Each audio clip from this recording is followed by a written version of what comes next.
Excuse me just second, sorry for disturbing you. Actually ನಾನು street photography ಮಾಡ್ತಿದ್ದೀನಿ, ರೀಸೆಂಟಾಗಿ start ಮಾಡಿದ್ದೀನಿ. ನಿಮ್ಗೆ ಸಾರಿ ಅಂತಿ, ನಿಮ್ಮ ಪರ್ಮಿಷನ್ ಇಲ್ದಿರೋ ವೀಡಿಯೋ ಮಾಡ್ತೀನಿ. ನಿಮ್ಮ ಪೇಜ್ ಚೆಕ್ ಮಾಡಿ, ಓಕೆ ಆದರೆ ಮಾಸ್ ಫೋಟೋಗ್ರಫಿ ಅಂತಿದೆ. ಇನ್ಸ್ಟಾ ಪೇಜಲ್ಲಿ ಅಪ್ಲೋಡ್ ಮಾಡ್ತೀನಿ ಫೋಟೋಸ್ ತೊಗೊಂಡು ಚೇಂಜ್ ಆರ್ ಪೀಪಲ್.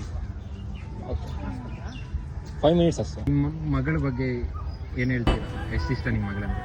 ಮಗಳಂದ್ರೆ ತುಂಬ ಇಷ್ಟಪ್ಪ ನನಗೆ, ಹೊರಡಲ್ಲಿ ಹೇಳೋಕ್ಕಾಗಲ್ಲ, ಅಷ್ಟು ಇಷ್ಟ. ಈಗಿರೋ ಜಂಜಿ ವರ್ಲ್ಡಲ್ಲಿ ನಿಮ್ಮ ಮಗಳು ಮನೆಯಲ್ಲಿ ಏನಾದರೂ ಕೆಲಸ ಮಾಡ್ತಾರಾ? ಇದಕ್ಕೆ ಇವಾಗಿನ ಮಕ್ಕಳು ಕಂಪೇರ್ ಮಾಡಿದ್ರೆ ತುಂಬ ಹೆಲ್ಪ್ ಮಾಡ್ತಾಳೆ. ಈ ಸರಿ ಜಿಮ್ಗೆ ಹೋಗ್ತಾಳೆ. ಎಲ್ಲರ ಥರ ಅಲ್ಲ, ಎಲ್ಲರ ಥರ ಅಂದರೆ ಆಗ್ತಾಳೆ. ಸ್ವಲ್ಪ ಜನ ಇರ್ತಾರೆ ರೀಲ್ಸ್ ನೋಡ್ಕೊಂಡು. ಇಲ್ಲ ಇಲ್ಲ, ಆ ಥರ ಇಲ್ಲ. ನೀ ತಾನೇ ಕಾರಣ, ತಲೆ ಗಿರ ಗಿರ ಗಿರ, ತಲೆ ಗಿರ ಗಿರ ಗಿರ, ತಲೆ ಗಿರ ಗಿರ ಗಿರ.